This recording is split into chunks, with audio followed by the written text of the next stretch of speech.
आज इस जलती हुई धरती में हमारे आदिवासी भाई बहन जो एकत्रित हुए हैं, आप सबों का पुनः हार्दिक हार्दिक अभिनंदन एवं स्वागत करती है ये आपकी बेटी ज्योत्सना।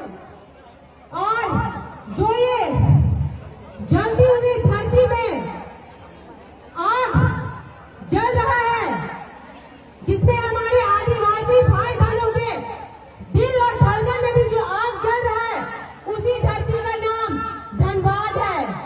आज इस जलती हुई धरती के अंदर हमारे आदिवासी भाई बहनों का जो आदिवासी भाई बहन आबाद है, उसी धरती का नाम धनबाद है।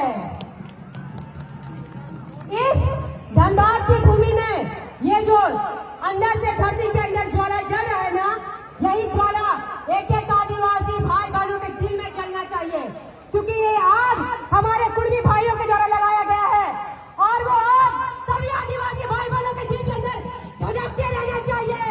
वो आग बुझती नहीं चाहिए। भाइयों मेरे, क्या वो आग बुझेगी? क्या वो आग बुझेगी? क्या वो आग बुझेगी? बिल्कुल नहीं। ये जो कुर्मी भाइयों के द्वारा रेत का ढाल छटक करके आग लगाया गया है, आंदोलन किया गया है, वो जो उनके द्वारा आग हमारे आदिवासी भाइयों के दिल में जो लगाया गया है ना, वो आग को बुझने नहीं देना है।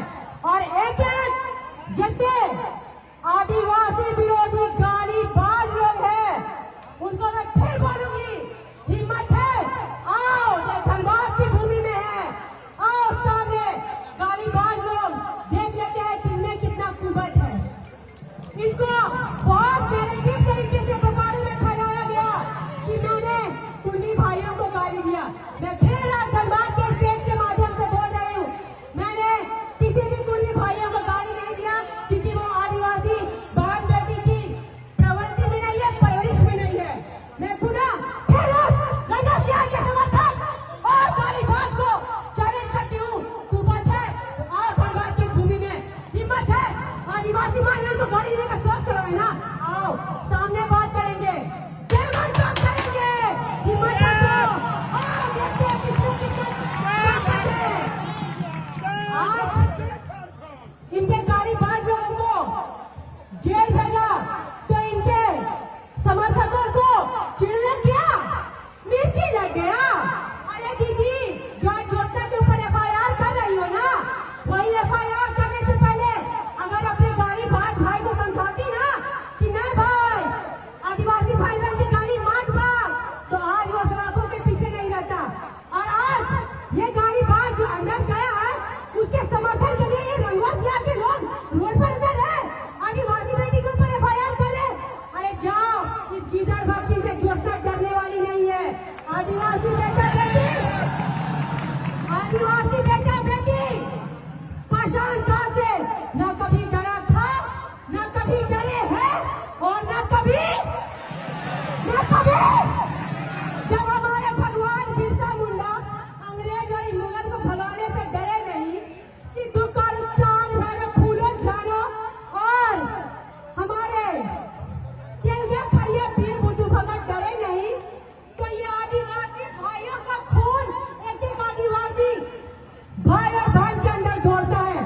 जब उस समय हमारा पूर्वज ने डरा, तो अभी हम लोग डरेंगे रे तुम लोग से? अभी ना। और मैं बात बोलूंगी, ये रे बहुत बोलते हैं कि रे गाली होता है, तुम लोग जो माँ बहन को गाली दे रहे हो, गाली नहीं है। अगर रे बोली तुमने गाली कर रहा है, हमारा आदिवासी का भाषा है। कहा दीदी, कैसे ना रे, कैसे ना दादा, कैसे ना दीदी, ये लैंग्वेज है हम लोग का। उस पर लोग को गाली देगा और एफआईआर करे। ज्योत्सना नहीं डरने वाली है एफआईआर से। फिर मैं बोलना चाहूंगी सभी भाइयों और बहनों को, ये जो भारत देश की भूमि में आदिवासी नहीं बसा है, बल्कि आदिवासियों की भूमि में भारत देश बसा है पहले से। और यहाँ इस भीड़ में बहुत ऐसे विरोधी लोग भी आए हुए हैं, उनको मैं बोलना चाहूंगी कि आज रांची से चल के आज यहाँ मैं अगर आई भी हूँ ना अपने आदिवासी भाइयों को समर्थन देने के लिए, तो विरोधियों के लिए मैं आंदोलन कर रही हूँ और इनका साथ ही मुझे ऊपर तक पहुंचाएगा और इनका साथ ही मुझे तुम जैसों से जमने के लिए गवाही नहीं देता है। आज ये लोग बोलते हैं कि जो सरकारी कामों के जमीन गया है वो सिर्फ कुर्मियों की जमीनों कुर्मी भाइयों का जमीन गया है।